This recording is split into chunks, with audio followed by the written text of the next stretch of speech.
very heart-wrenching. When it's happening it's very heart-wrenching. At least my house, the rooms that got flooded, some lentil level. Wow.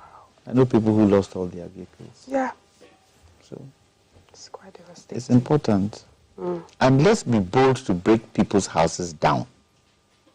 You know the one I'm looking for, and I don't think it will happen. I do not think it will happen, but it has to happen. The breaking of houses on the breaking of this particular area. Villaggio. Is it not a gated community? I said Villaggio. That building that land Villaggio is on. Is a Ramsar site? Yes, it's a water collection site. Wow. Why did the Gans call Joulu Joulu? What does Joulu mean? Bowl. Okay. Collection. So water coming from Ebri hits that area. President Kufuor's house used to flood in the past. It hits that area. It's like a valley and then collects the water, and then it continues and ends in Odo into the sea. If you realize when it rains now, the water coming from Ebri, we've cut all those trees down, we built it, so quite a lot of water comes. It diverts into Shangri-La. That old hotel, yes, we hear it has diverts there and it's stagnant, and you see water on the road. And the building still sprung up at the same Shangri-La. Yes. We should do something about that side. That particular spot is to collect water. But can we? Well, the president has put in place the Can task we break force, those buildings down? The military, they do before complain. You do not. How are you negotiating with a military man when it comes to? We know that spot is a collection point for water. Can we, over the years? Otherwise, the owner of that particular building should be able to put in place channels that can divert the water properly. Right. Because that's an engineering solution. When your house floods, it's not only the flood, after you've cleared the flood, the silt and the mud, which goes into every nook and cranny. As we speak now, my doors are still leaking water. Wow. And when it finishes, the stench, the smell is there. It's not an easy thing, but hey, we live on. We're so sorry, and we hope that things do work, as you say. It will take all of us for things to work. Lawyer Jantua speaking here. Ms. Bao Mahama Adam, Honorable MP for Myong, is also at the table this morning. Honorable, that's about this, your Fugu Wednesday. You know, I'm loving the vibe. Thank you. Good morning. Good morning to your viewers. Were you affected by the floods as well? Not really. Okay. Not really. But anything that affects the generality of Ghanaians affects us all. So we are all saddened by what happened. We need to do something very drastic as a nation. Not this knee-jerk approach to everything that happens to us. No, we have to get back to a drawing table. And this time it should be for real, not just talk. Leave it, and then tomorrow, same situations visit us again. So it's really sad, but we should not end there. We have to, each and everybody, like lawyer mentioned, I mean, we have to pull down houses that are supposed to be pulled down. We have to do it. There won't be orders from above. That would. Well, I just hope this time there won't be. I just hope this time there won't be. Because it's sad. A lot of people have lost their lives, properties. No, we have to do something. All right, agreeably that we have to do something. Let me also introduce this morning at the table Mr. Ernest Adade. He is with the MPP's communications team. Mr. Adade, good morning to you. I know that aside from the floods, you had your personal family issues that you were dealing with, and I hope that it went well. Our heart still goes out to you. Good morning. Good morning. Good morning to you and my fellow panelists, viewers all over the world.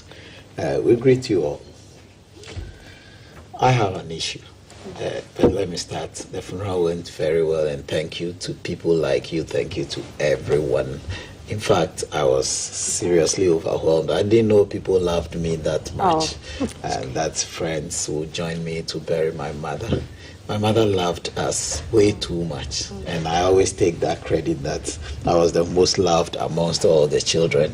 And my prayer was that we will be able to give a befitting burial, which by God's grace, it happened.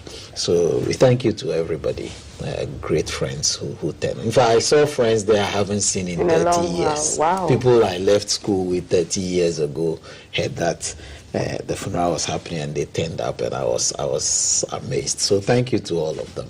They did the best. Right. But this flood matter, we have different opinions as to how to handle it. Let me take it from this angle. My house is not in a valley. It's nowhere near any flood-prone area. But the water from my roof alone and within the house, I can show you pictures too.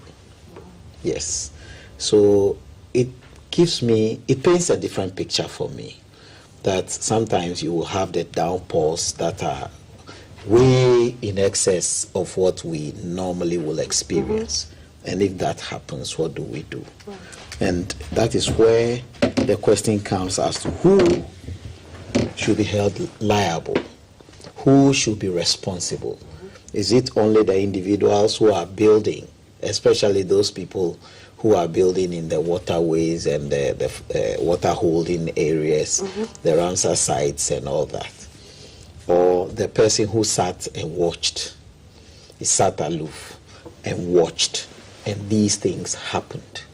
Then also you will look at the situation where currently for like 3-4 weeks our bins were not emptied. The waste disposal trucks are not coming, and when we asked, they said there are no landfill sites. The state itself doesn't have landfill sites. The MMDAs are not able to do the work. But His Excellency the President told us that we should give the work back to them. And we have forgotten one thing, that they used to do it. And they weren't doing it efficiently, so we decided to involve the private sector. The private sector came in, and for whatever reason, I hear some contracts have been terminated and all that. So you don't have the landfill sites, you don't have recycling plants to be able to do it, and the private sector that has it too, we have abruptly abrogated all the contracts. So where are they going to take it? And you will end up seeing what we saw. I don't know whether it was some years back. We saw some videos of people, immediately the rain start, they take their bins and go and empty into the gutters and all that. Maybe thinking that the water is going to carry it somewhere, it gets stuck, and the water does not go. Let me tell you, I disagree completely with Lawyer Jantua, especially where the people have not built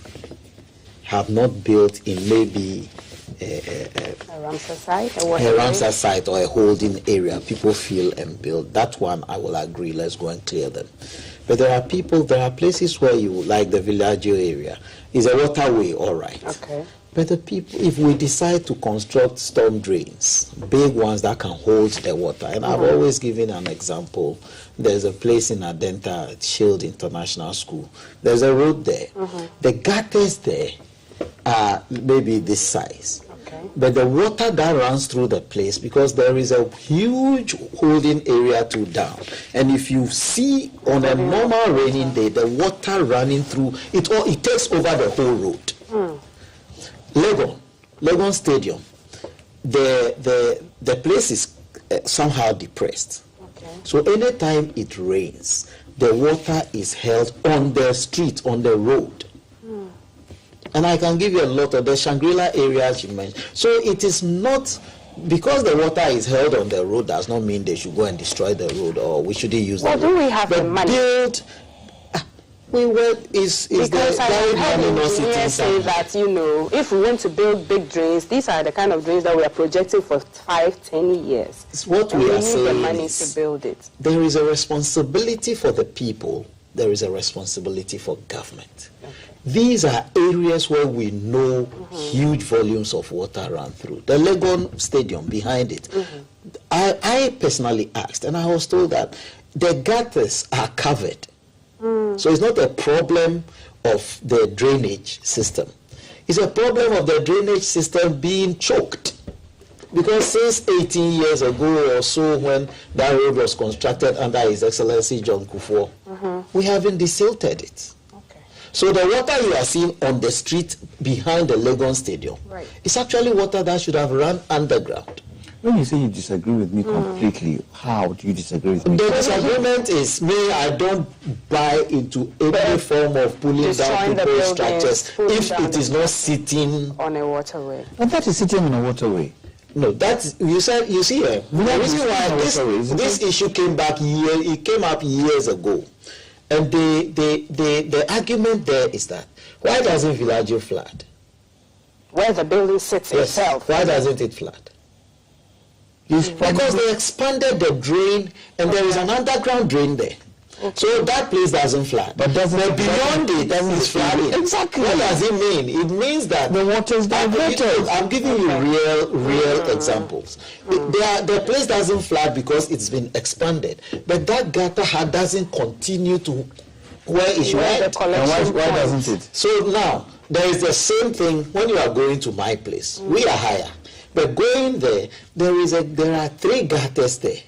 Any time you hear there's any big rain, there's death in the area, including this recent one, the 3rd June one. Some building collapsed in my area, and somebody. And the area is where again? New Legon. Okay. There are 3 huge gutters.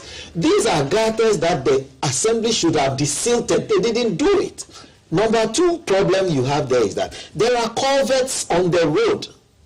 The road that was constructed has a culvert this size, and the gutter that is going under that culvert is the size of this room.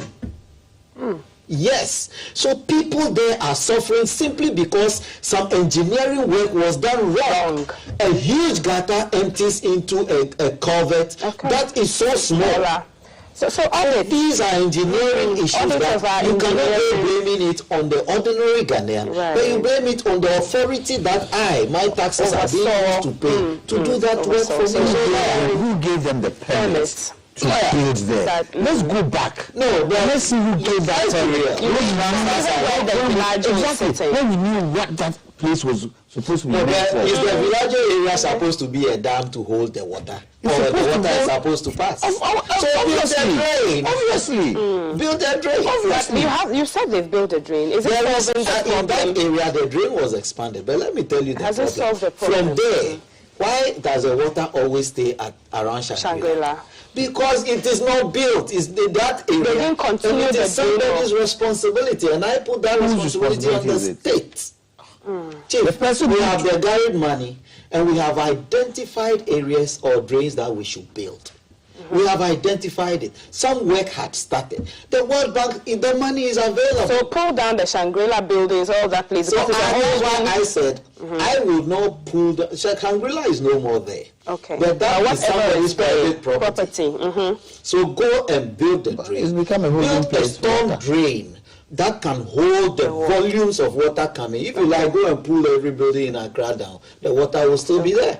So that's the problem. Your party was in power. Why didn't they do it? I'm not blaming anybody. I said the state. You said the state. But who makes up the state? Let me tell you. Let me tell you why my party. My party got through the Garrett funds, which are with the World Bank, is released to Ghana to spend. We are still trying my party. If you want to go political, let me go political. Engineers have talked about even the outlets of where the Odor where it's choked and where there's no dredger that is supposed to desilt to open up the upstream and downstream as many times as possible. Let me go political on him. And we've been asking the question of how many times you dredged. Do you remember 3 weeks ago? Let me tell you. Do you remember, was it 3 weeks ago or so? We discussed this matter after the June 3rd thing. Okay. We discussed it here. And I am saying that I saw the excavators coming to site after the rain, after people's houses were flooded and people's cars taken. For how long? But we were warned. Let me read the letter. For how long have the excavators not shown up? They never showed up until the rains were over. In the last how many years? In the last months. Okay. You see, if you want to, don't go far back. They've been in power for a year and over. I didn't want to go in that direction because this is a national problem. But you've pushed me there. I want to land on this. I want to land on this. You pushed me there. Because we're not. We are holding money. We are the World Bank will not give the money to you. The money is sitting down for your use. The project had taken off. His Excellency the President, we sat down till the people are dying. Number two, the president told us that he's giving the money to the MMDAs before you took office. Unfortunately for us, look at the excavators are already there under drip. The rollers are already there under drip. Why is my road? You see the car I came in today? Because my car's axle got broken into two. The roads are not fixed, equipment are sitting down there, and the people don't have money. The president said, don't give the money to anybody, give it to the MMDAs. So are they holding the money? I don't believe it. The government hasn't given them the money. The government hasn't given them the money. They don't have the money to even buy fuel. Because I haven't heard from any MMDA saying that government hasn't released so why are they not buying fuel the common fund? We have fresh tear-over equipment sitting down. So why are we not no drip equipment is moving at all. They are all sitting at the assembly. I have my own. That's giving you an example. Okay, I have an example. My area. Which is your area? I said I stay at New Legon. Yes. Use the lakeside. Okay.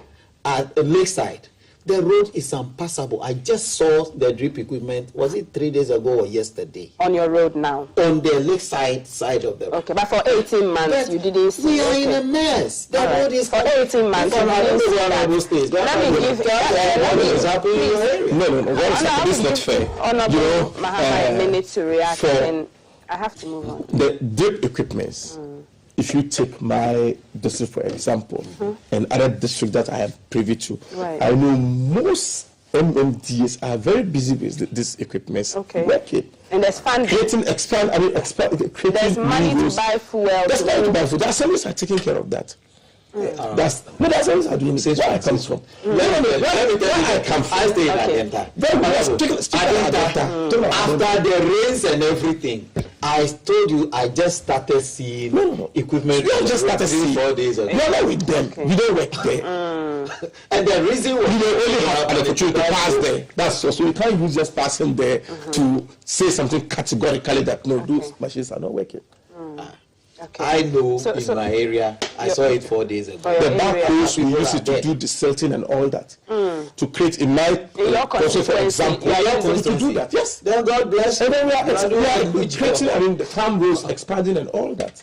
We are doing that. Okay, but it's critical that places in the capital, like he mentioned, because of the flooding that we're even experiencing, we know the decongestion. But we also do the first rains. They want to do games. But also at this time, the rain that came that was, the water that poured was also unprecedented. The question is whether work was being done before this rain in 18 months. Because there's a task force. On the 3rd of there's June, a task we force. saw the 3rd June kind of thing happen. But June is still close, Mr. Dade. I'm talking about when the government, we're talking about when the administration took over. We were warned in February that this year's rain will be massive. Okay. The letter, what Matthew wrote to government was there. And they advised government as to what to do. We didn't act. Then 3rd June came, and there was flooding everywhere. And we still didn't act until the 20 what? So no dredging was being done of any sort from 3rd June to now. Did you see it happening? Okay, well, I didn't see it happening. No, you are in Ghana. None of us traveled out within the past 1 month. Okay, Honorable, I don't know. I know lawyer went to London to enjoy small last 2 weeks. I didn't go and enjoy. Okay, where you still, but let me rest.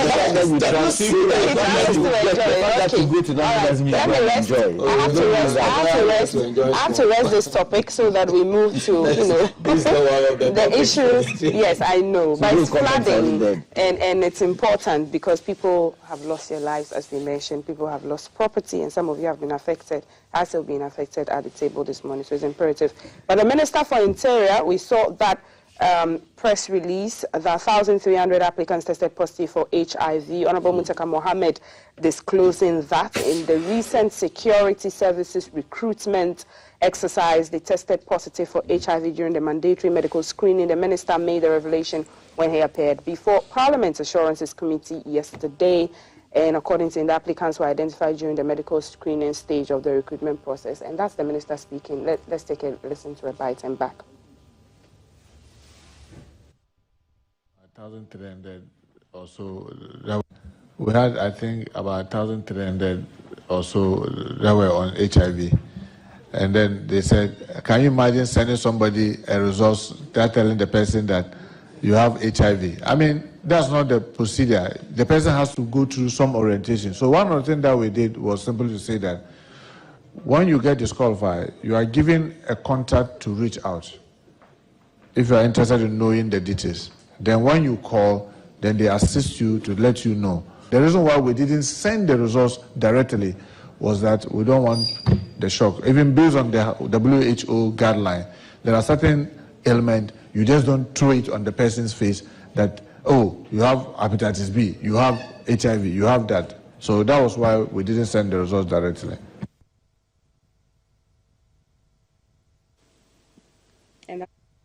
We're speaking there of how they got the message to the applicants who were tested positive for HIV.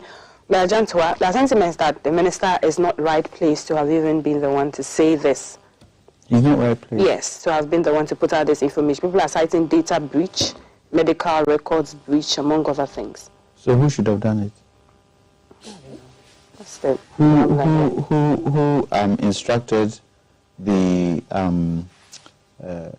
test to be done? Is it part of the process? It's part of the process. It is. I do not think whether he said it or he didn't say it is most important. Okay. The question I ask myself is that what age groups are we talking about?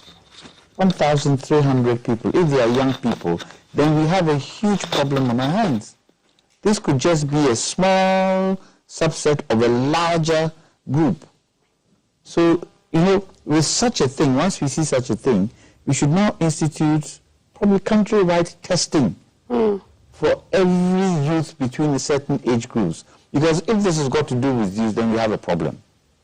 Yes, they're treatable. For me, one thing that it really shocked me was the fact that hepatitis B, cardiac problems, mental health conditions, drug-related issues are serious, depending on the age group. Cardiac problems mostly are for what? People my age. So if it's happening to young people, then that's a challenge.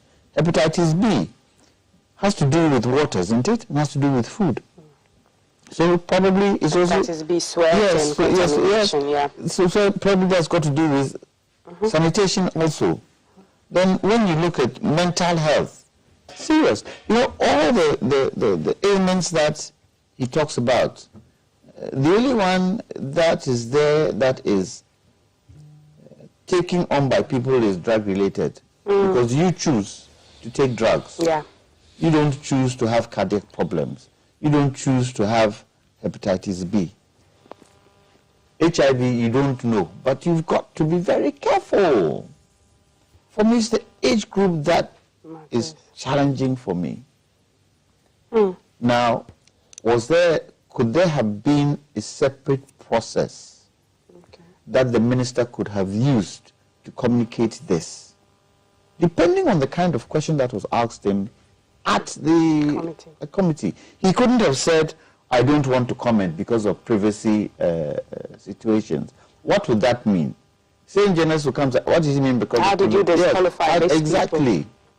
So, and I think the process that they adopted is the right process. Not giving people the reasons why they failed, but trying to find ways and means to put them in the right frame of mind to receive such news. Luckily, some of these things are treatable. Although HIV, it is treatable, but it stays with you, but the impact is minimized. And so, I don't see too much of a challenge of the way it was brought out. But the worry is the number of people. Now, look at our health system. And if we have quite a quantum, this is 1,300 approximately. If there are more, can our health system take it? Recently, did we not throw away HIV drugs? Yeah. It was in the, what do you call it, the hold place in Tema. Did we not throw them away? So, I know that we are not receiving so much of them because of the US.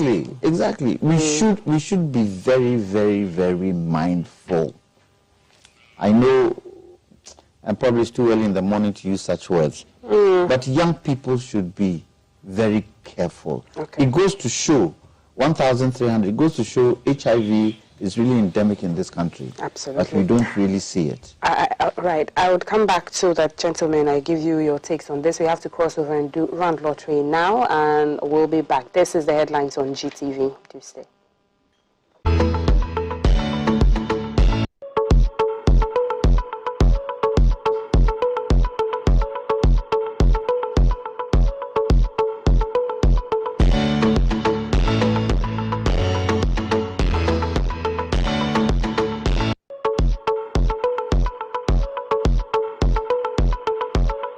We are glad you are starting your morning with us. Good morning to all our cherished customers and viewers. Welcome to our Rand Golden Savannah Draw. We are live on GTV, also across all our social media platforms. It is Rand Lottery Limited. In the next 5 minutes, we will show you our winning numbers for this morning. But before that, we will be right back. Visit randlottery.com. Register or log into your account, select Play Now. Select the Rand Lottery game or choose your bet type. Choose your numbers or use Quick Pick. Enter your stake and the number of draws. Pay using a supported payment method. Check your ticket and wait for results.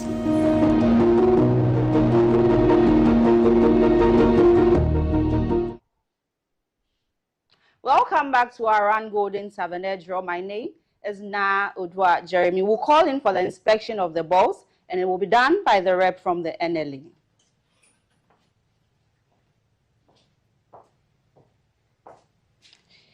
We have our inspection ongoing now by the NLA, and the inspection is for the integrity of the game. The NLA makes sure all our balls are well arranged from number 1 to number 19. Thank you very much. We have all our balls well arranged, and we can run our draw now.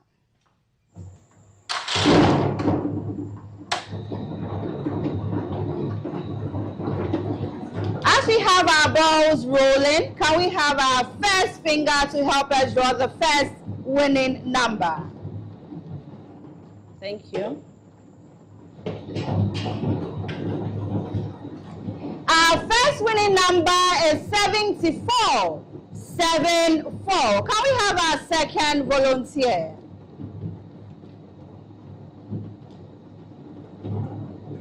Thank you. Our second winning number is 14. 1, 4. Our third finger.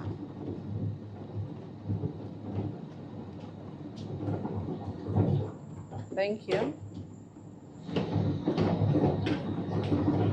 Our third winning number is 69. 69. Can we have our fourth volunteer?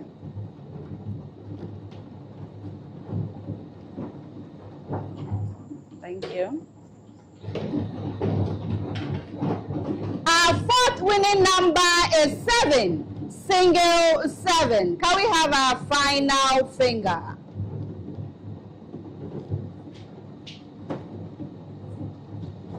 Thank you. Our fifth winning number is 20. 20. The winning numbers for our Rand Golden Savannah Draw are 74. 74. 14. 1, 4. 69. 69. 7. Single 7 and 20. 20. I take the winning numbers again. 74, 74, 14, 1, 4, 69 69 7 single 7 and 20 20. These are winning numbers for our Rand Golden Savannah draw. If you play the game, they should be your winning numbers, and congratulations to all our winners. If you missed this morning's draw, don't worry, because we have all of Rand's Daily Lotto available on all POS terminals nationwide. In case you need Rand Lottery for any inquiries, you can reach us on 0558 559 064 0558 559 064. Make sure you are playing big in order to win big. See you tonight at 10:50 p.m. as we come your way with our Wednesday and Agile Star Draw. Remember, it is Rand Lottery Limited across all social media platforms. Have a very good morning. So your chance to win big and dream big. Play smart with Rand Lottery, the exciting lottery that brings life-changing prizes to Ghanaians everywhere. Every week, thousands of players take a chance to win large sum of money, from millions to billions. With just a simple ticket, rules, and a chance to win big, play smart with Rand Lottery Limited. We have all of our daily games available. We have the Rand Daily Lotto, where you get the chance to win every day any of this game. From Mondays, Wednesdays, and Thursdays, we are live on GTV exactly at 8:45 a.m. Make sure you are playing and watching the game. We also have all our evening games available from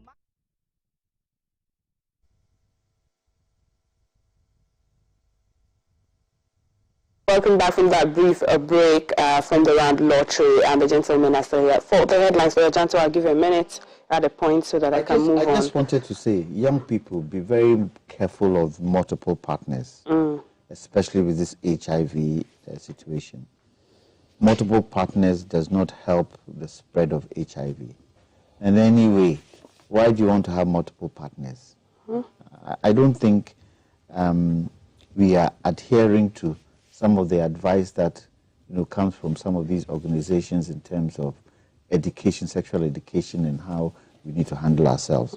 Because you can tell the age group that they're looking at could be the young people, and they are very viral where sex is concerned. Right. And I think we should be very, very careful, because this situation is very frightening, very, very frightening. Absolutely. And it puts pressure on our health system. Mr. Mahama. Thank you very much. Yes, first I must commend the Ministry of the Interior for such a thorough process to recruiting the citizenry, the youth, into our security services. But what I heard yesterday, I got very scared, very alarming. Because for, say, a sample size of 100,000 applicants, then 1,003 people tested positive for HIV. That's about 1.3% of that. This is scary. It also happens to be, I mean, the ages too. These are supposed to be the youth, very active. In their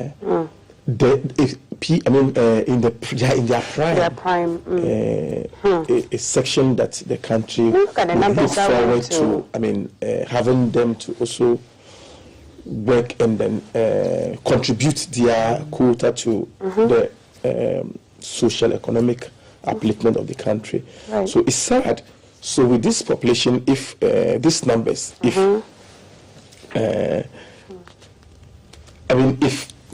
it's not being checked and they get full blown into this AIDS issue, that's going to be serious on our health systems, our facilities. Can the country carry this burden? A lot of them were seen at the recruitment grounds who didn't even make it, and they had to go home. So we're wondering, all those young people. So and they are out there too. They are out there even. Those affected, have they been informed? Like I watched the proceedings yesterday on TV. Have they been informed? If they are not being informed of their status they may still be in the, they'll be in the system, and possibly, so you can imagine if this 1,003 people infect others. If it's even 1:1, you can imagine how deep it will go into the population. Right.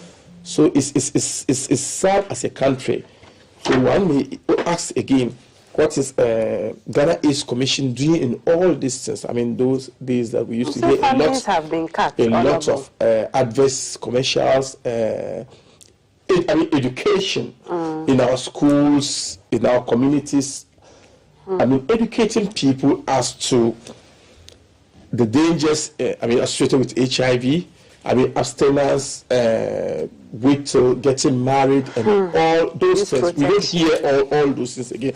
Use protection. We don't hear all those things again. So people might think that HIV is actually on, it's no more. Right. Because nobody talks about it. But silently, silently, it's killing the population. They say they don't have money. It's killing the population. And again, if you ask again, one of the contributory measures, this we can comfortably say could be the use of this illicit drugs and all those things, because it's also a major canker that has, eaten deep into our fabric. This is not only the cities now, even we, those that represent rural constituencies, we are having those challenges. You see a young guy walking and sleeping on the street. So you can imagine he's walking and sleeping. So, all because of drugs. So this person has already lost sight of himself. So imagine confronted with issues like this. How do you see? He doesn't even know. So no protection, nothing. They just go raw and all that. So it's sad, and as a country we have to do something. If it's an issue of funding, then as a state, I'm sure this is getting to the corridors of power. When do we expect to hear from the Minister of Health? Let's say we have to take bold measures. Rise up on our own, because I know USAID, yes, they used to fund this, and since they went they pulled out. As a state, we have to take these issues by ourselves and then champion our own destiny, and make sure that though these people that are affected, and I know there are several other people out there, they are identified and then assisted, so that they start treatment, so that they don't get to reach a state that they have full-blown AIDS and it may not be able to be managed again. Right. And also sensitize them to understand the fact that yes, having HIV is not the end of the road for you. You can still live up to the age that you are destined to live once you go by the necessary protocols. And also at the local level, Honorable, do you engage in sensitization in schools, adolescent reproductive health, let's say even in your constituency and the like? Do you give funding or support for things like that? Well, there are quite a few NGOs that I know that come around. Okay. But as to a more structured structured thing, apart from maybe it being in the curriculum, I don't see people deliberately, unless some few NGOs, of course, that takes this reproductive health of students or the girl child, and then they go around schools to do. But this is a lesson to us all. Seeing this, we have to, as a matter of urgency, include this in our programs. I'm so saddened by this news, and deliberately, intentionally, I will include that in my let me have a minute. We sit and we talk about this thing as if it's something that we need to deal with like yesterday. Do we put it in our party manifestos? HIV and AIDS or healthcare financing? Well, this kind of healthcare financing, is it in our manifestos? Is there commitment to it? So Honorable said government, the state should take it over. Does the state have the wherewithal to take it over? These are some of the things we need to sit down and target financing. Probably stop buying certain things we are buying and target it, because it's affecting the general public. All right. That is where the challenge is. Thank you, Lord Johnson. I will give the last word to Mr. Adade just before we wrap up. We have to go. So HIV and AIDS, we know what to do. Let's do it. Education, very critical, because like we were discussing of the reports, the unofficial reports from our health centers, is nothing encouraging. It should tell you that we have forgotten this disease is with us, and once it spreads so much, then you have to do something about it. Otherwise, there will come a time when our population will be heading towards the South African kind of epidemic levels. So if we don't do anything about it now, we will end up having a problem. So I would just appeal, whoever supports the AIDS Commission, it's a fact they don't have money. They don't have the resources. Their medications are not coming. Their medications all over the world are free because it is an infectious disease and it can destroy a whole population. Right. The biggest worry we are supposed to be, what we should be worried about now is the state withdrawing completely, even after the Trump USAID problem that we have. So the state itself must take the bull by the horn and act on it. We are giving so much attention to LGBTQ because it has become a political issue, and we've forgotten that this disease is with us. If, like Honorable said, if we manage AIDS well, it's just like the diabetes and the other things now, because if you are taking your medication and everything is fine, you should be able to live your life and live it effectively. But if we leave it, but I'll appeal to the president. Honorable, where is the Formula 133? I'm telling you, it's a big contributing factor. Jobs, jobs, and jobs. I don't know whether you use the East. A lot is happening. Of the 25 economy. It's a big one. All right.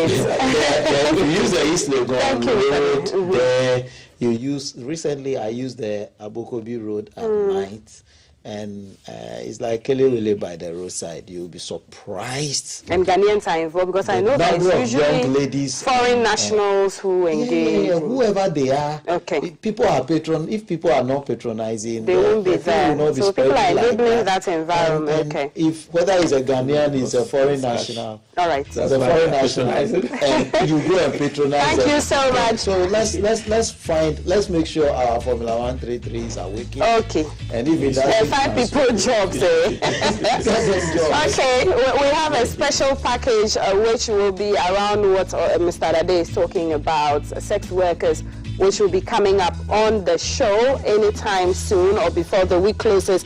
But that's it for the headlines. Lawyer Kwame Jantua is a member of CPP and he's also a legal practitioner. Honorable Ms. Mahama Adam is MP for Myong, speaking for the NDC, and Mr. Ernest Adade is with the National Communications Team for the MPP. Thank you, gentlemen. I'm out to Saida Sadiq. We're back with a one-on-one with the CEO of the Railway Development Authority. You don't want to miss that. Engine rock mixture.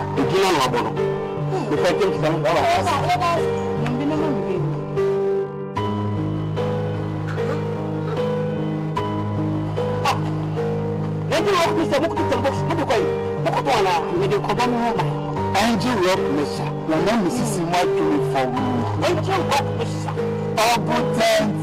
Engine rock mixture. Rock me. What's the name now? One to what? Oh, doctor. One time, man, if I want to feed much and says I appear for no, me or bar, warm a codano for MD. I did in Katuatu. In Ghana, football is not just a game. It is the conversation in the morning. The argument in the afternoon and the heartbeat of the evening. From Accra to Tamale, from coast to Hill, we may come from different places. But when the whistle blows, we stand as one. We watch as one. We cheer as one. And when the victory comes, we win as one. Catch the World Cup action live on GTV. World Cup for every Ghanaian. The world's biggest football festival is here, and Ghana is watching together. This June, the Ghana TV Consortium brings you the FIFA World Cup 2026 live and free to air on GTV, Joy Prime, GTV Sports Plus, Adum TV, Wezo TV, Metro TV, UTV, Original TV, Garden City TV, Obono TV, GH1 TV, Ago TV, Onia TV, TV3, Max TV, and Sporty TV.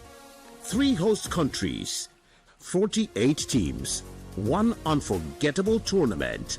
Follow every moment of the Ghana Black Stars journey, every rivalry, every goal, and every celebration. Enjoy crystal clear high-definition broadcast with expert local analysis and the passion only Ghanaian broadcasters can deliver. From the opening whistle to the crowning of champions, your football home is right here. The FIFA World Cup 2026. One nation, one consortium. Ghana TV Consortium, bringing you the best of the World Cup. Brought to you by Sportybet, Star Oil, MTN, Pepsodent, Kivo, Polytech, Lavance Tomato Mix, and Heaven Insecticide Spray.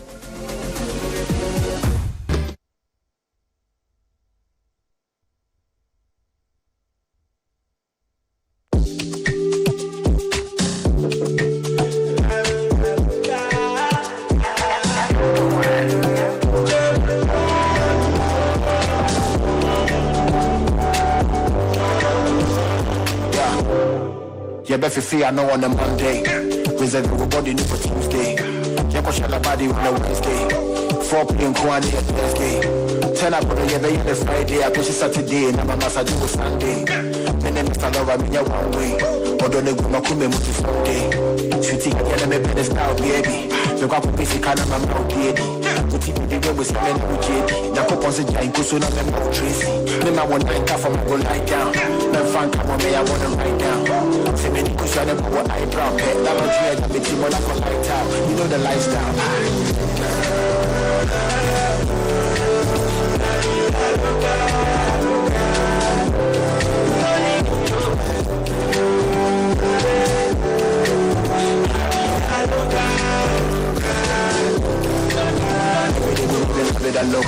Even when you're mad at me, I'm loving your posture. And I do me this as one, I was a loose. I know they want me down when I make you was a poster. She be my lover, she be my brown skin girl. Yeah, what making us, she didn't mind me well. I sent to the pet, she did bite my well. The company I was in, baby, I can tell.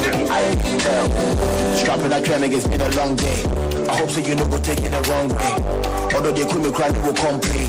Drama be anyone who will be contained. You move from the crowd, wanna kiss you. You could look after crowd and I miss you. Yeah, the woman is in the bed on to the potion. I would tear no, I ain't trying to fix you, nah.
We just finished an aerial tour of Accra to inspect the flooded areas.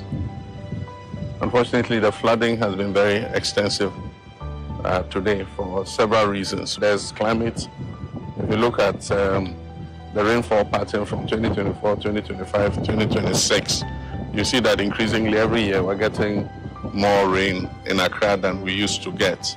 Accra is built between two natural bodies, the Kwapim Mountain Range and the Atlantic Ocean. And in those years, it was not a problem because Accra was a very small city. But as the population continues to increase and people continue to build, it restricts the path of the streams on their way to the Atlantic. So that's an engineering problem. We need to see how to open the channel so that the water can pass. But then there's also the other aspect, which is attitudinal and human behavior.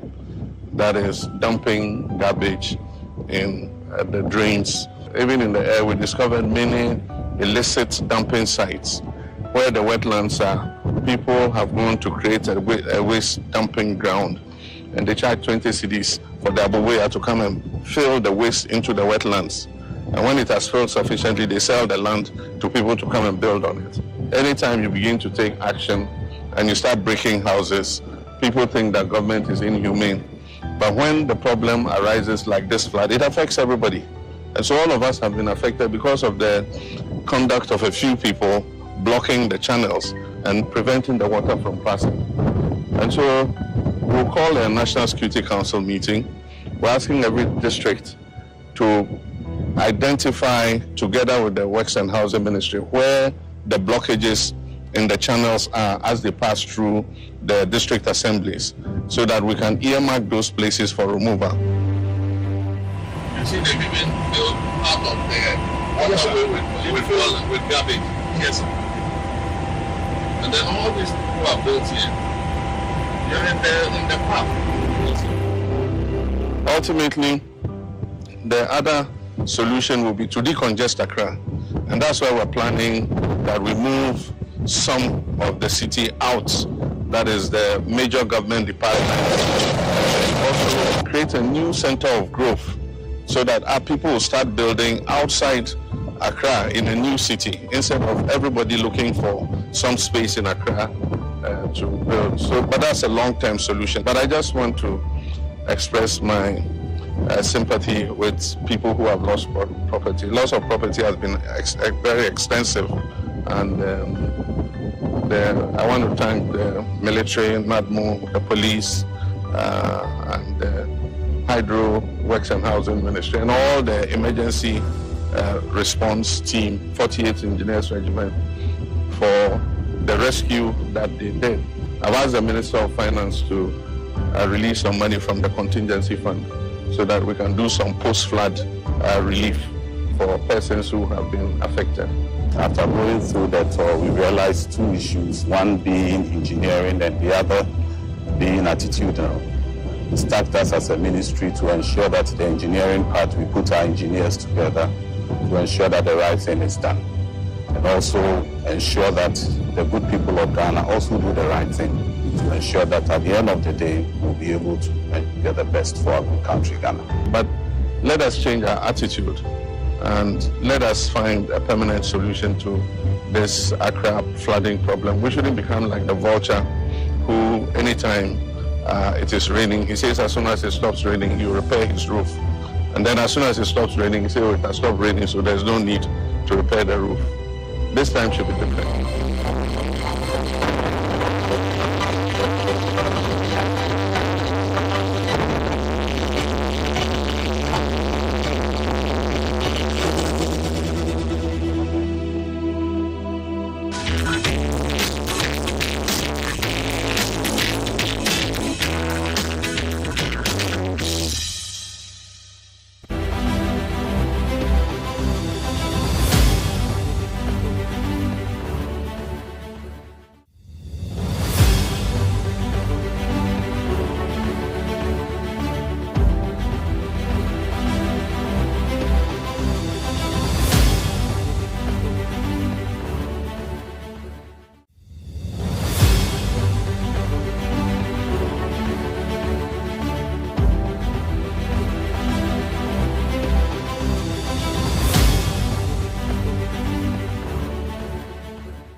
Thank you so much. I think it's a good thing. We will learn from.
It's all poor man sweat. Use the same money, it's poor man debt.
Tema to Accra, which works maybe once the blue train from Tema all the way to Katumantu Market.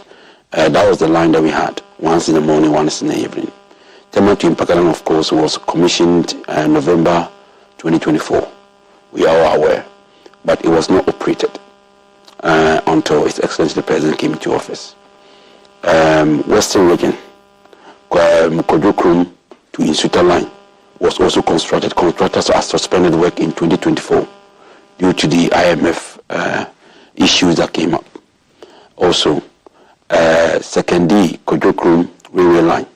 I know you've heard about the story which they called Rusted Dreams by Joy News, the fourth estate.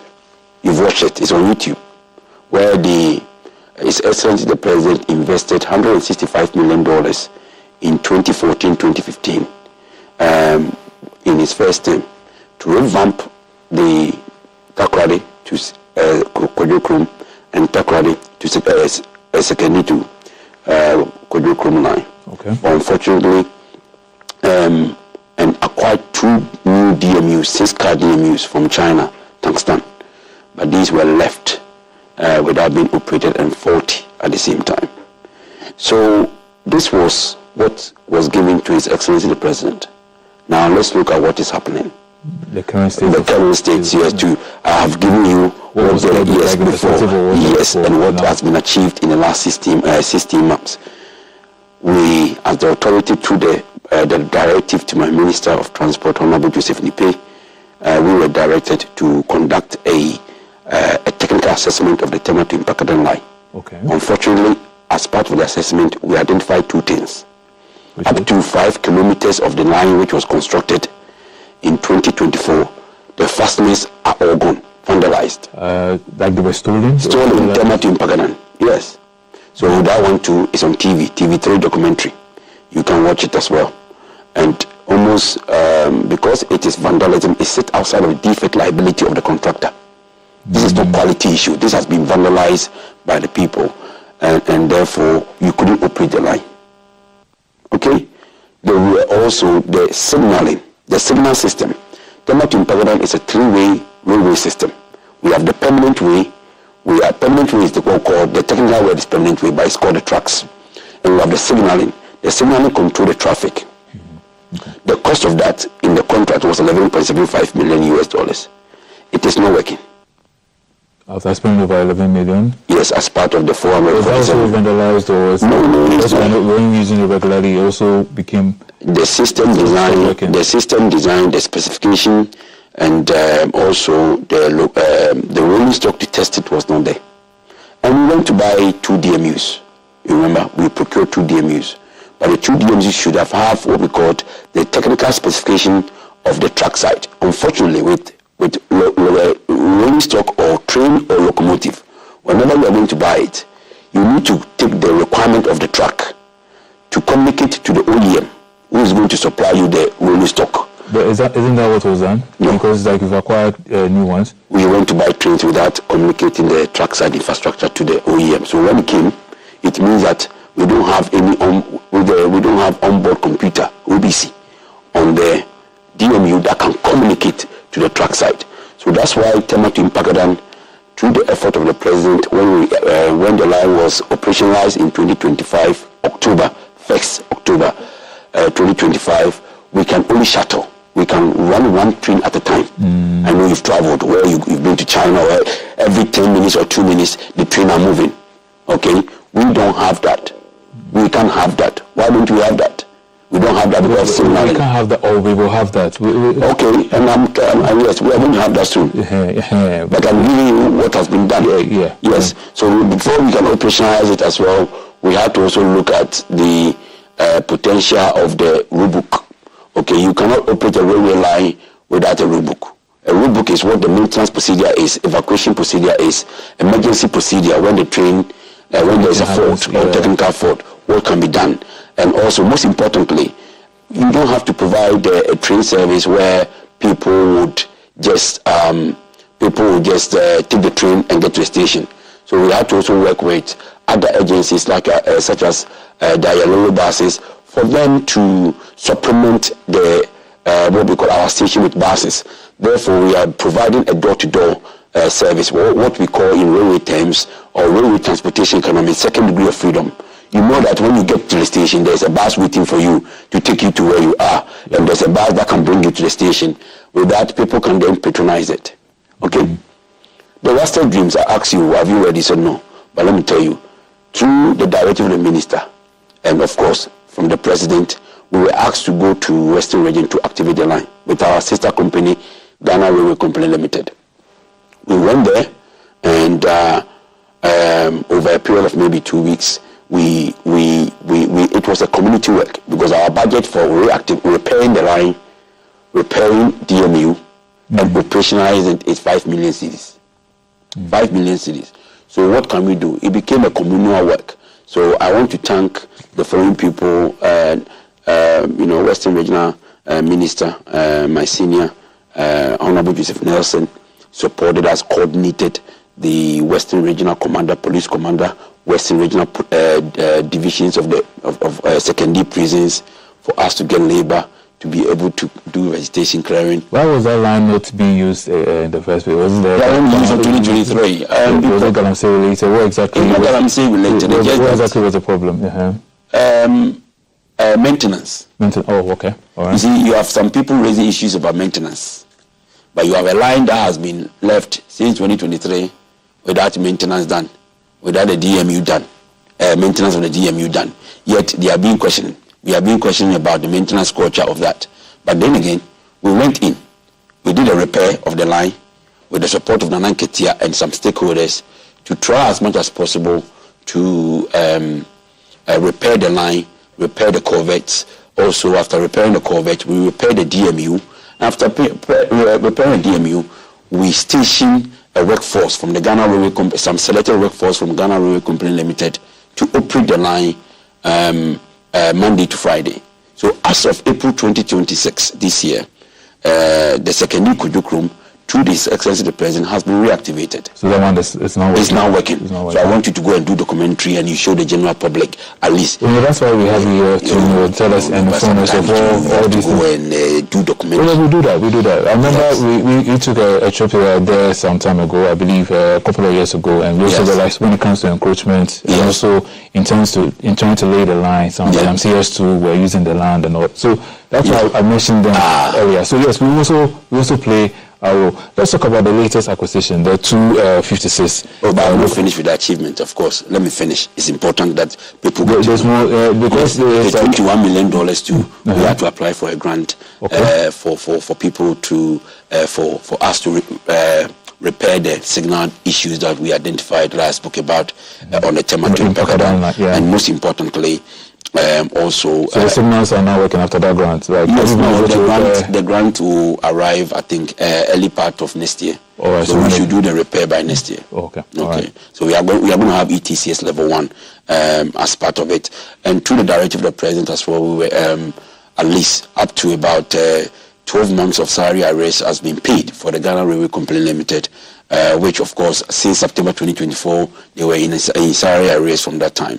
So a lot has happened in 16 months, and the good news is that as I told you, Western Railway Line was suspended as of 2024 through the directive of the president intervention and that of the able minister and the board of GRDA. The contractor resumed site on August 2025.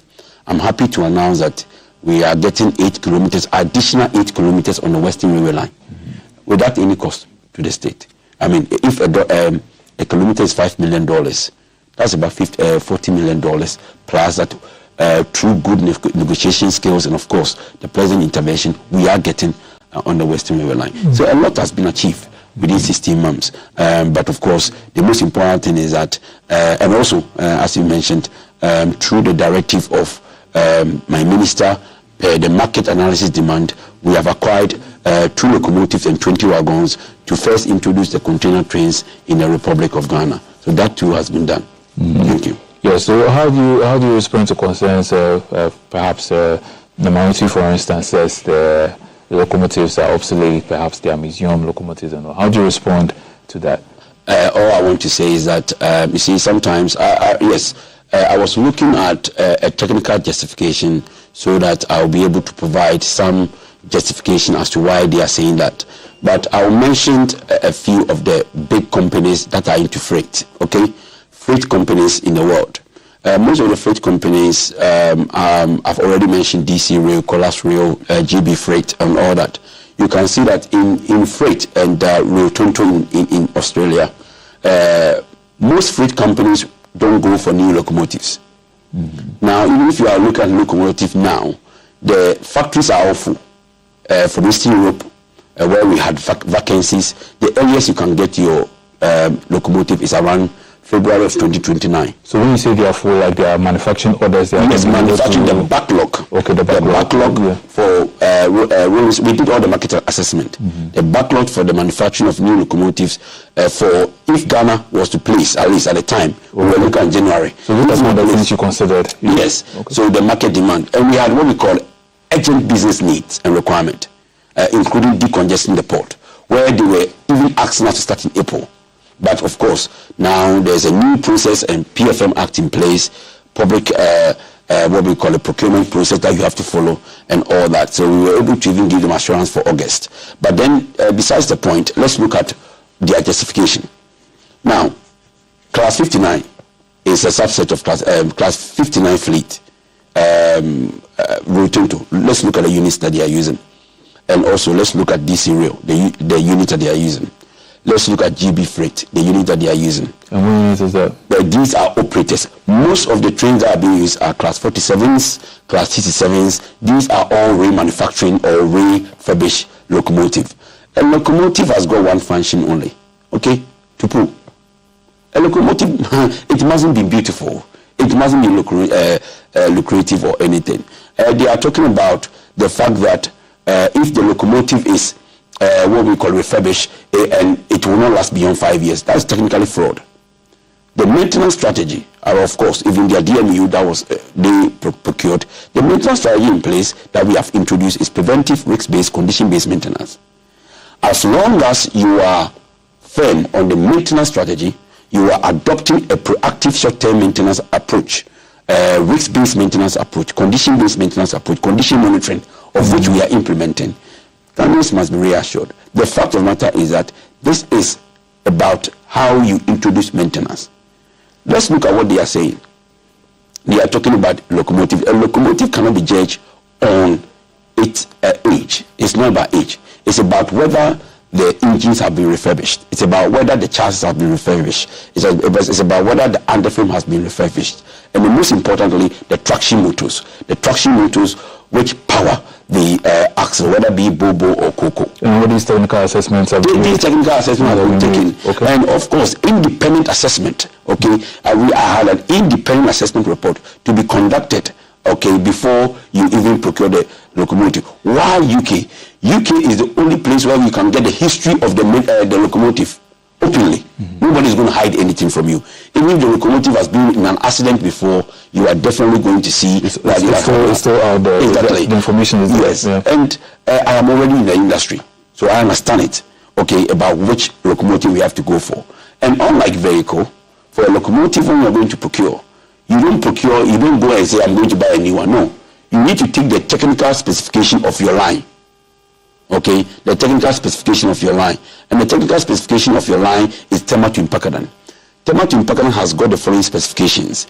It has 3,000 horsepower limit, maximum power output in terms of locomotive engine. The curve is about 1.25 degrees. It can go with Bobo or Coco. Okay. But the Bobo or Coco, it has to be an axle load of 21 axle ton load. You cannot exceed. Bobo or Coco? I will explain. Thank you. Okay.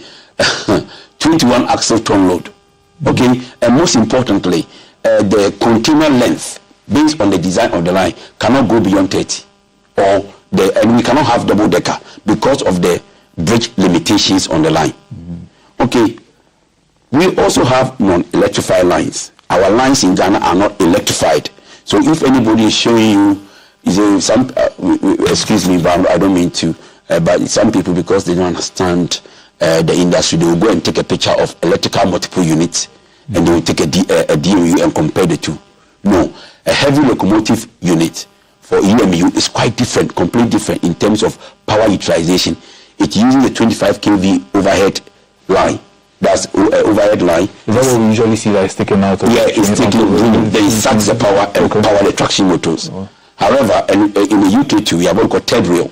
So we have 750 volt DC.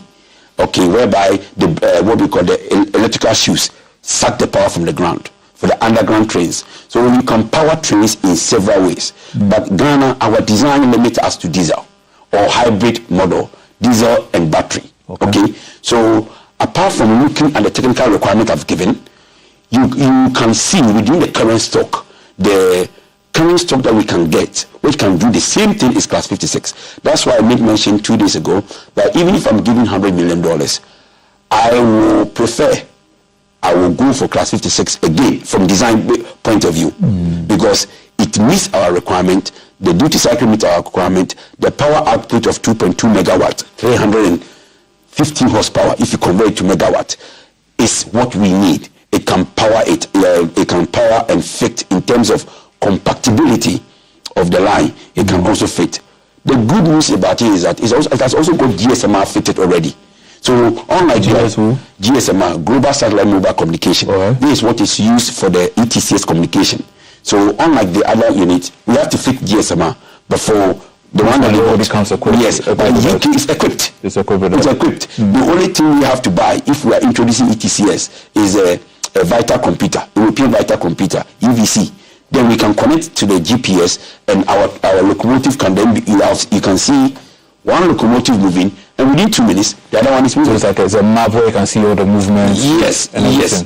So the argument that it is a museum, it is not a museum. It's in their haste, of course, to politicize this, and I don't want to go there. Because DC Rail signed the contract last year what we call deliver the RITT contract with class 56, with the class 56 unit. So what is the argument? I don't want us to. So Doc, a lot of people have the opinion that we over rely on our roads. You know, we want a railway sector that's functioning, that can carry people across the country. It can be anywhere in the country, and perhaps if the railway is there, then you can travel within just a few hours. You can even work in a different region and come here. So beyond the Tema and Pakadan line, what does rail travel look like across the future? What should we be expecting? Okay, I think the key thing is that we have a lot of development going in place. At the moment, we have had the feasibility studies done for the cost analysis base done for Tema Harbour all the way to Isawam.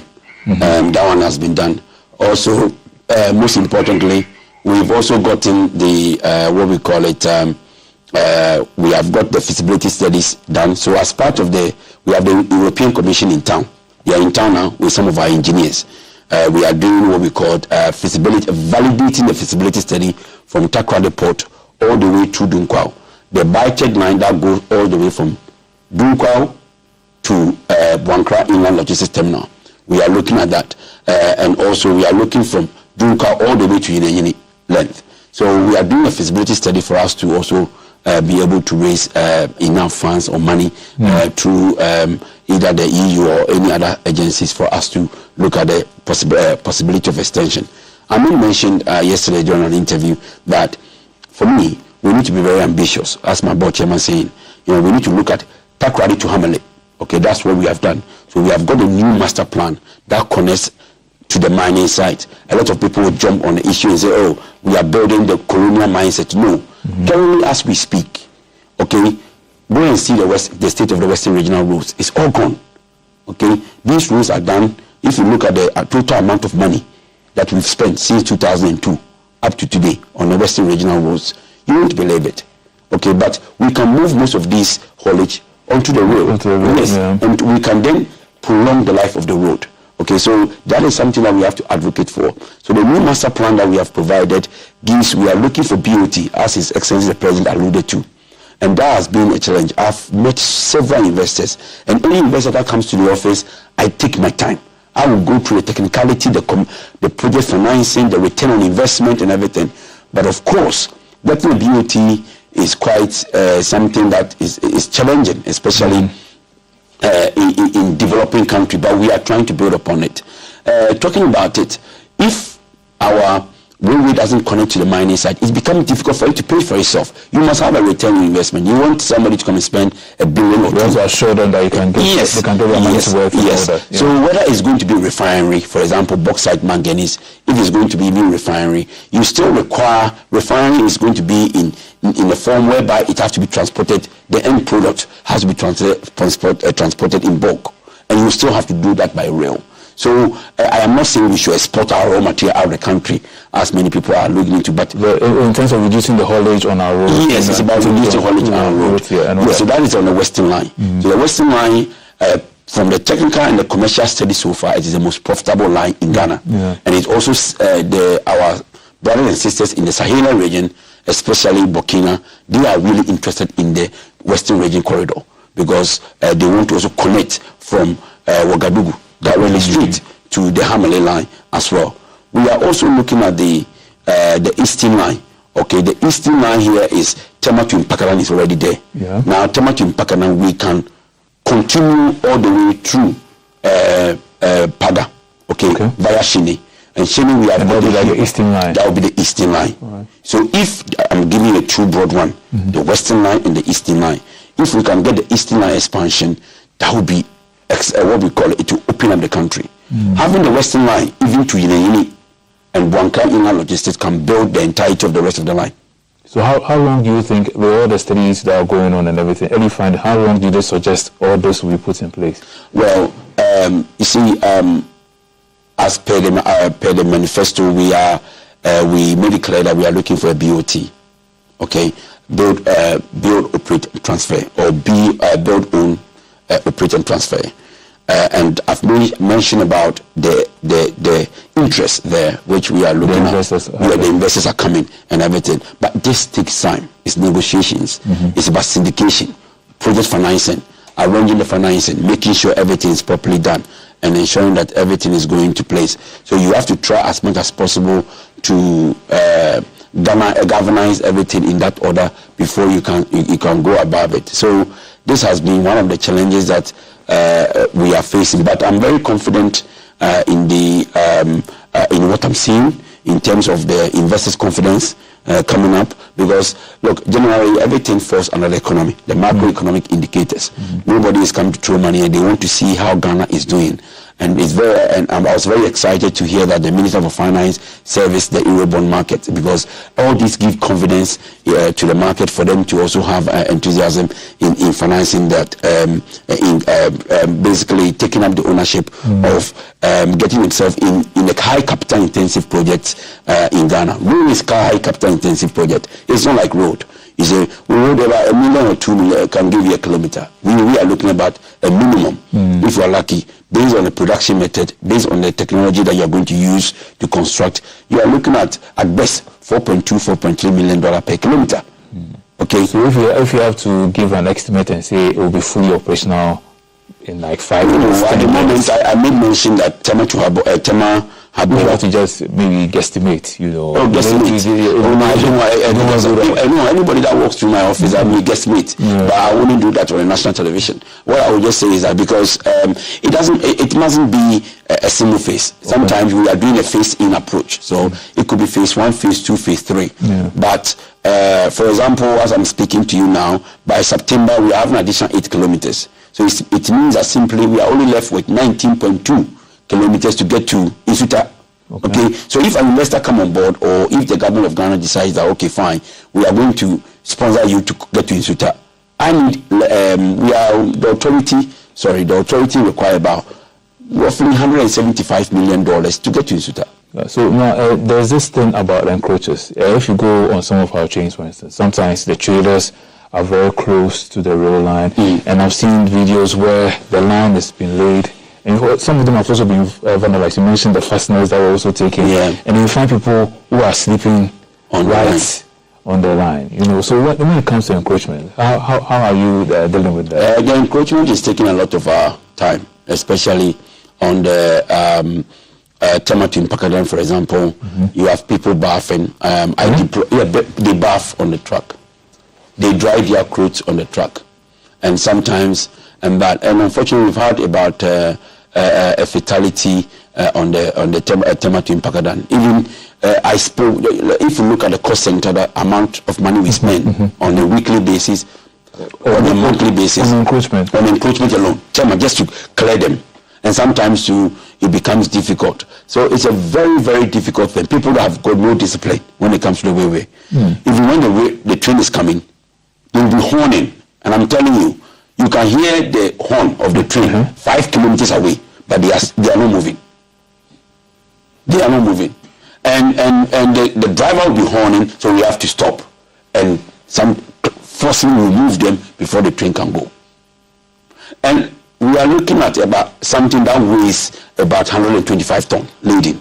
So for the train to come to an end, it needs up to about roughly 20 to 15 meters for it to come to a stop, even if it applies the emergency brake. So the indiscipline around our railway lines, I've not seen it anywhere, especially between what we call it Ashaman and Afinia. As for Western region, I'll give you, we don't have that indiscipline. They respect Sekeni Kudukrum, they respect the railway a bit. At least there's a bit of encroachment. Our issues there is the Kalamse from what we call it Manso towards Hindi Valley. But when it comes to encroachment in terms of people walking on it, some of them drying their clothes on it. You mentioned bathing. Yes. They're not free for their lives. What exactly is going on? Because we've been working since 1st October 2025. Now we have got the huge locomotive. The huge locomotive, when the DMU passenger train hit you, you will die. We might be able to pick up some of the body parts. But when the locomotive hit you, my brother, we might have to, we will not find you. Because this thing, for example, this can take 20 wagons. Each wagon can take what we call a 20-footer and a 40-footer at the same time. Container load. Okay. Yes, cargo coming. So imagine that the first one hit you. By the time that we will come and take the pieces, the legs are gone. But unfortunately, please stop encroaching on the railway line. Yes, so we will advise the public. In secondary, we do get the public to support us in preventing encroachment. But I also extend our sincere appreciation to the Mahabo Police Commander, Commander Ban. He has been fantastic. We have somebody who sits on the train. A police officer who sits on the train, and sometimes they deploy people along the line of route. But they are police force, a police service. They have got limited resources, so they can't deploy along all the route. But we have over 70 security agencies, officers, railway security officers. Ghana is the only place that we have that too. So in between the stations, you have people standing there preventing people from walking on the road, so the railway can pass. So we are spending money on that.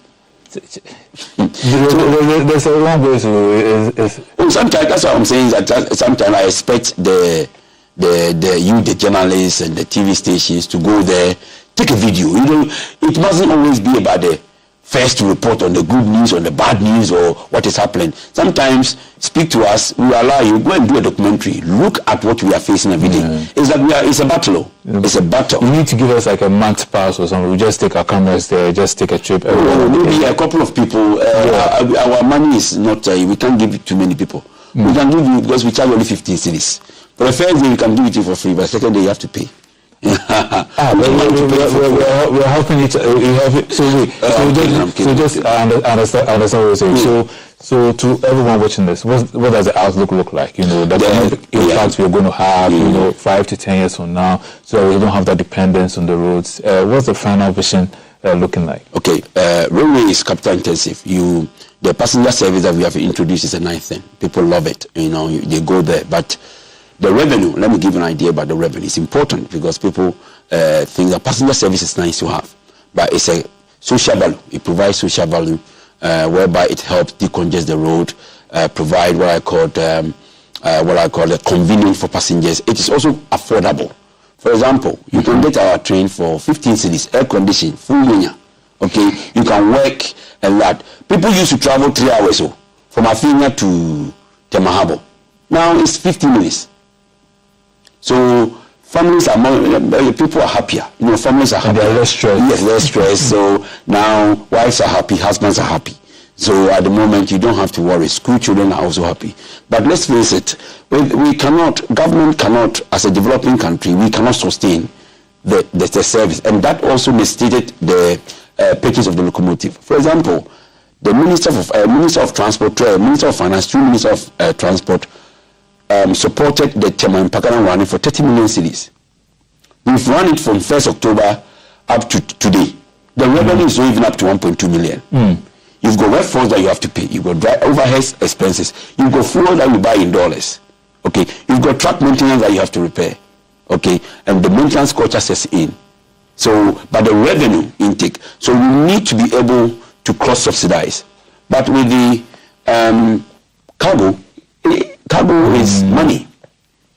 It pulls and you pay.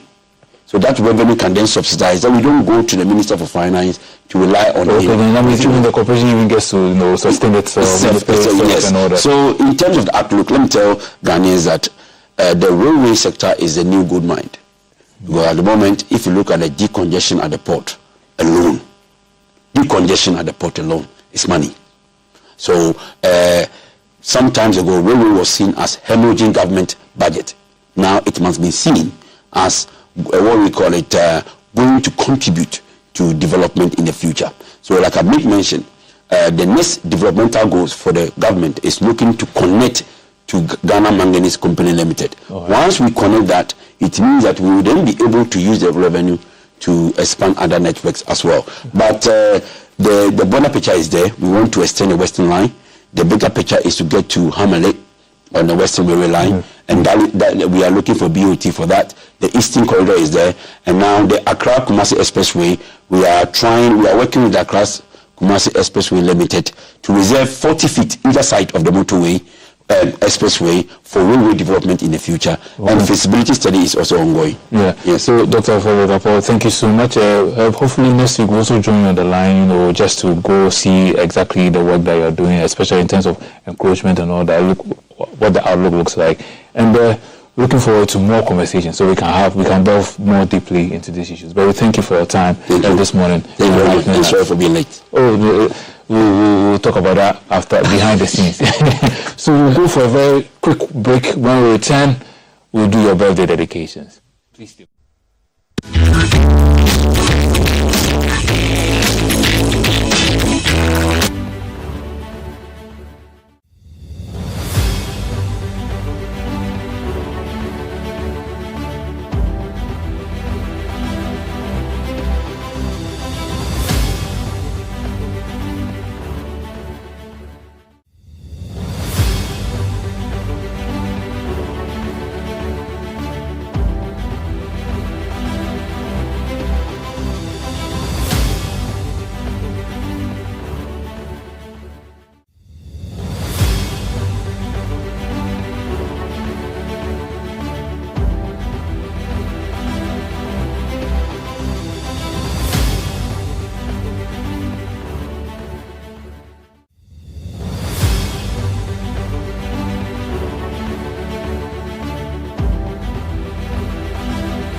The whole world globally is a man we usually like to call a pusher, but Mr. Annan, happy birthday to you. This comes from Team IYTS to you. So our very own Clara Mlano is also celebrating her birthday today, a woman of valor, a mentor leader, and an inspiration. Clara, have an exceptional one.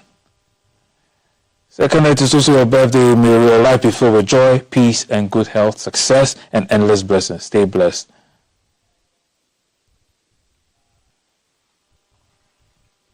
So to Lady Kemi as well is also celebrating her birthday. She's with the MPP National Communications team. Wishing you a wonderful day. Have a great celebration. This one says, happy birthday, Dane. Every day with you is a gift. We love you. Happy birthday. This one's going out to you, Joshua. Happy birthday to you. One wish is coming to you from your wife, and kits. Yes.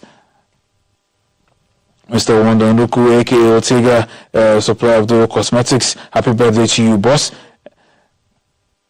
And to you as well, Ernest, suddenly also celebrating your birthday. Wish you the best in life, and this comes from your parents and family.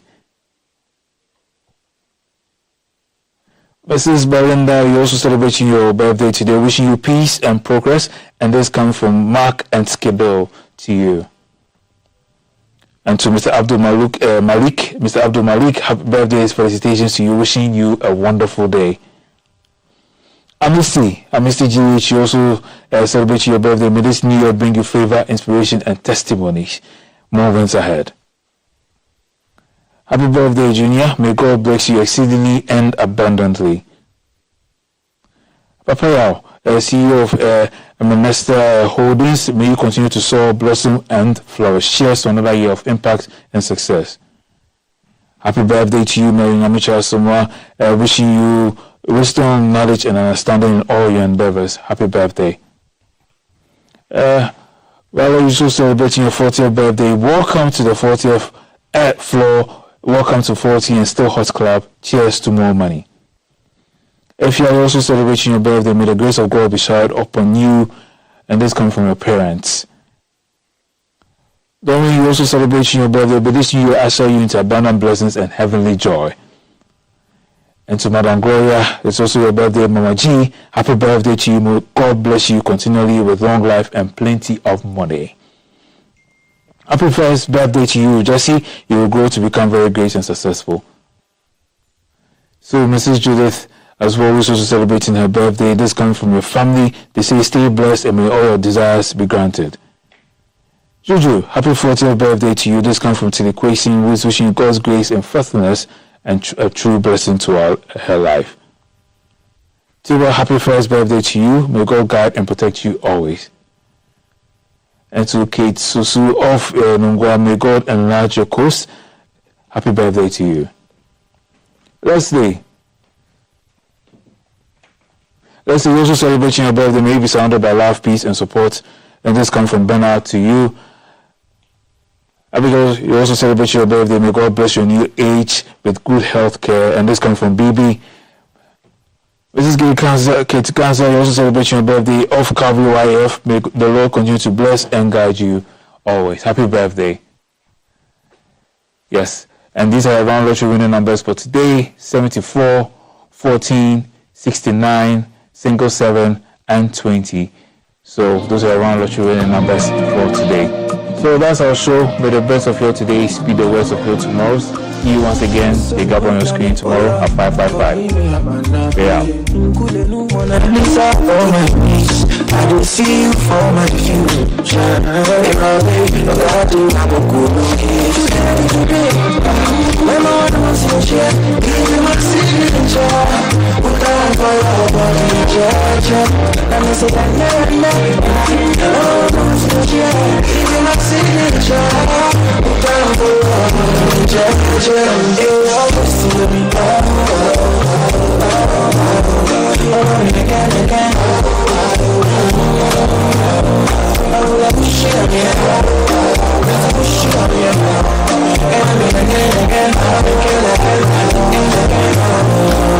Open the gates, smiling like you were ready to ask for my property. Oh, just a rabbit. I love the way you drive me crazy. Oh, me, my bro, let me see what you know.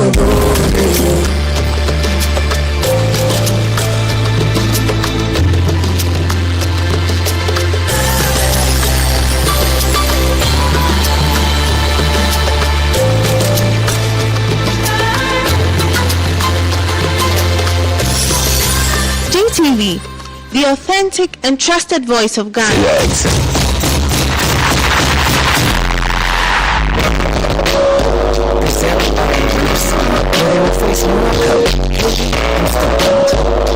Their journey begins at New York, New Jersey Stadium on June 15th. They will start on the east side and Philadelphia for the game against Haiti at the fourth end of the stadium on June 19th. Then they moved on to Florida to play Scotland for the fourth time in German history at the Miami Stadium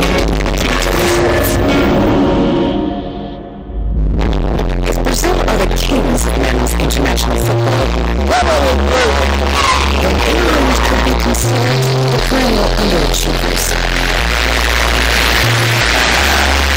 For the supported nation, which brought the beautiful game to the world, but only lifted the town once 60 years ago. Subsequently, they have not reached a World Cup final. Gareth Southgate brought them to their highest peak, the semi-final in 2018 and 2 consecutive European Championship final visits, only for it to fall at the final hurdle. It's really devastating feeling when you don't quite manage to win. Qatar obviously ended in disappointment, especially for me. It was personally a real tough moment in my career.